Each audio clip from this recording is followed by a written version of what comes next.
mehmanlar, hürmetlik ustazlar, ben bu dokülatımda Abdülhalik Uygur şiirlerindeki ictimai tenkit meselesini tatbik kıldım.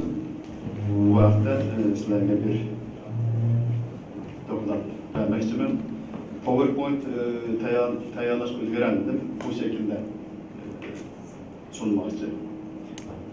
Şimdi Abdülhalik Uygur'un hayatı ve onun şiirlerini, onun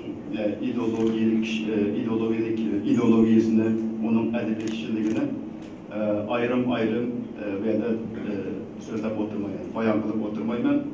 Bunu bu anlamdaki malum. Fakat Abdülhalik Uygur'un şiirlerindeki ictimai tenkit meselesi üstüne toplanmakçı.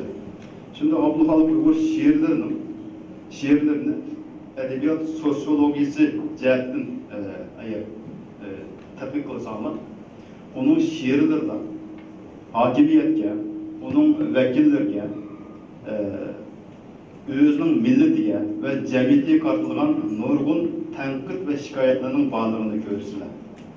Belki onun Abdülhalik Uygur'un Bardır diye şiiri hem onları malum olmuş mümkün, Bardır'dan olmuş mümkün. Bu ictimai tenkit, yani öz milletiye hatta özünün cemiyetiye karatan kattık tenkitlerindeki asas sebebi nime diyen mesele bence mühimdir mesele. Normalde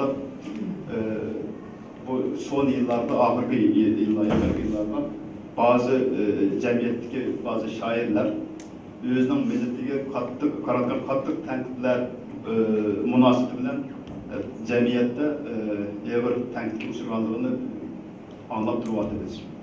Abdülhalik Uygur mu?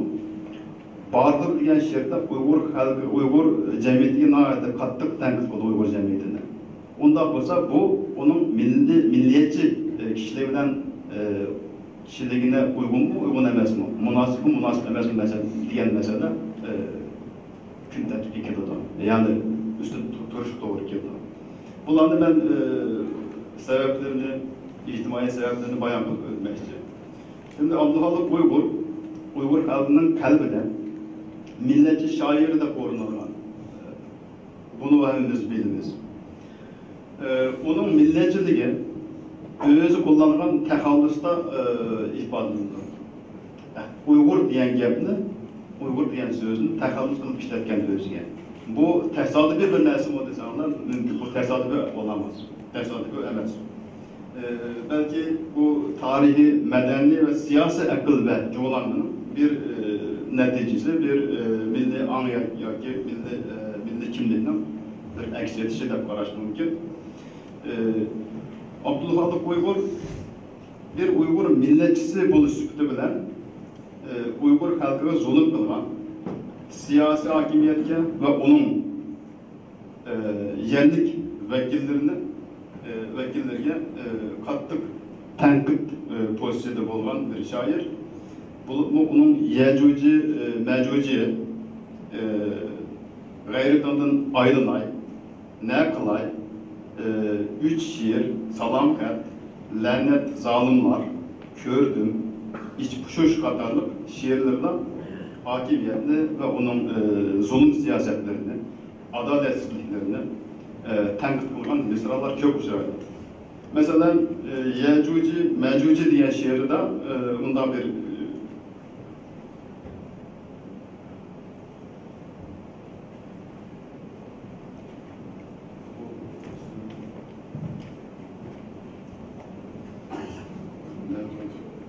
şu şekilde.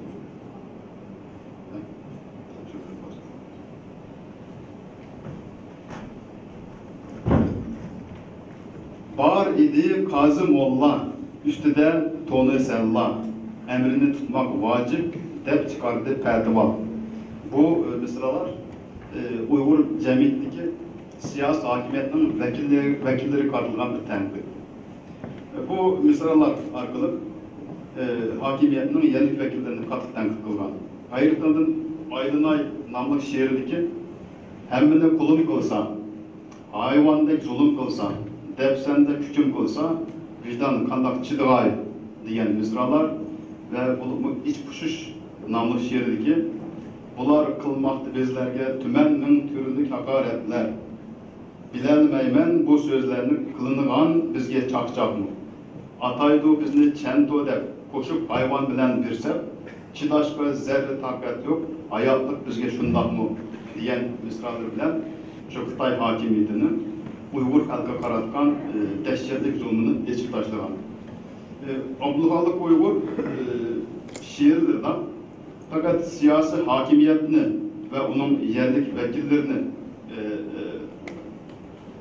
tenkit kılmagan, aynı zamanda aynı vakitte öz milletideki, öz cemiyetideki noksan ve illetlerini kattık tenkit kılgan. Onun büyük Tatar şairi Abdullah Tokay'ın bizni orasız yamanlıylar, yani bizni yersiz, sebepsiz, yaman deydi o diyen bir şiiri şiirin ilham edip yazgan Bardur diyen şiiri bunun misali. Bu şiirde tenkit kılınan ictimai noksanlar ve illetlerini körelmezlik, ansızlık, hıyanet, üzer suda minişke kotur eşek yok, piyade kalganımız vardır. Misli cennet, tavu deryanı bezeşke yok kişi, yastıkını kırla koyup begam yatkanımız vardır. Minecim hem incinir alımlarının onura, tone senle nefsi bala molla sultanımız vardır.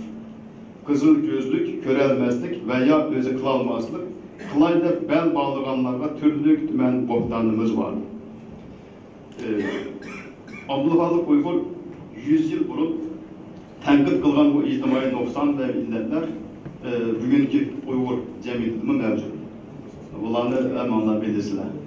Bugün fitne fasat, körelmezlik, çekemezlik her yerde mümkün. Bak, köylü oldu. Bu mukayyibet şikayet, fitne fasat, itbaksızlık, sahtipezlik, eşemetkorluk, selvi işler besleşiş, kopallık, ayazsızlık hemimizge ma'lum bo'lgan ijtimoiy merezlerdir. Uygur cemiyetindeki bu ijtimoiy tenkitler Abdülhalik Uygur'un Bardur temizlik şiirdiler emas, başka şiirlerde mi uçraydı? Mesela o istemez temizlik şiirde cemiyetteki bihotluk, kalaklık ve kadercilik okşaş illetlerini bundan söküp taşlayan. Bu uzun, bu kısa da avuşup yürüdüğü bazılar, oğru teyse öyle malga istepişini istemez. İhtiyacatı için sen bir kengaş versen eğer, biz bilirmiz dep durup icra kılışını istemez. Başkalar polis parahotta sayahatler kılır, bizgi kelse bir kotur eşek biniş asan emez. İzledi umma kuşunu kündü kökler yakarap, isteyenler beşiga umma konuşunu istemez. Gazep ve zar temlik şiirdimi ondan özellikle nadanlık ve kalaflıkını söküp taşıyan bazı mısralar var. Mesela pengi mağsak göz açıp kafir cedid dep karmışır. Bu hamaket devrinde ateş bulup yanar ben. Başkalar kökte uçup suda yüzüp kettiği men misal yolda yalan ayak desep diken manar ben. İlim pendini yok haber bastı gapler kalp alimiz kuldun beter, kandak çıdak turar ben. Abdülhalik Uygur şiirlerinden bir taraftan Uygur cemiyetindeki cahil, sahtipez molla işamlarını tenkit kılgan olsa, yeni bir taraftan dinimizde çoğun günahda karalgan, erkön çekiş, Arap içindeki kılıflarını tenkit kılgan.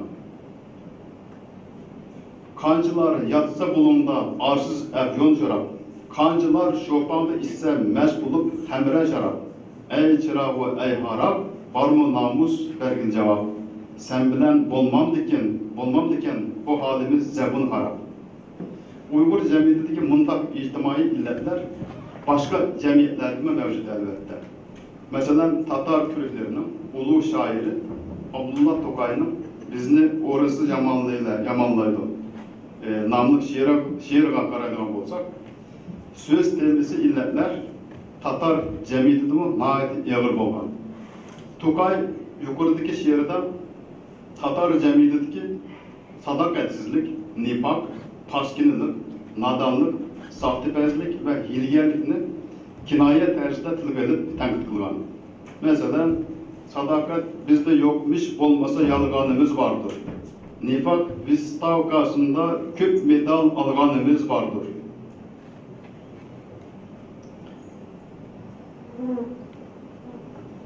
Nezafetke rigayet yok imiş bizde ne böhtandır. Anın için yurt sayın bizning birer komuganımız vardır. Tağın bizde gilim ehli ziyalilarda yok değiller. 30 yıllap Buhar Kargalı'da turganımız vardır. Hudojnikler ve ressamlar da vardır. Yok diyemezler. Medine, Mekke dip türlü boya satkanımız vardır. Yani bu Tatar şairinin şiirlerinden Tatar cemiyetindeki buna kuşun boşa nurgun illet ve noksanlarını oturup koyup tanqid kılgan. Abdülhalik Uygur bu şiirden ilham edip Bardır diyen şiirini yazgan ve Abdülhalik Uygur cemiyetindeki bu noksan illetlerini tırgınıp katıp tanqid kılgan. Her iki şair öz milletinin karakterideki bozukluklarını, öz cemiyetindeki noksan ve illetlerini rahimsizce tanqid kılgan, buğularının öz milletine söylemeyenlik emez. Aksice, özü mensup olan milletinin bütün yaman illetlerinin tutulup, terappi kılgan zamanıvi milletler katarında öz yerini edişini arzu kılganlıkıdır. Ulanın öz milleti karatkan bu katlık tenkitler, ularının samimiyetini aks ettirip verir. Çünkü dost yığılıp etidip, düşman küldürüp. Bizning vazifemiz Abdülhalik Uygur 100 yıl mukaddem oturup koyup tanqid kılgan bu ictimai noksan ve illetlerini türüstiş ve Uygur cemiyetinin mevcudiyetini puxta asaslı eğitimden ibaret. Rahmet edin.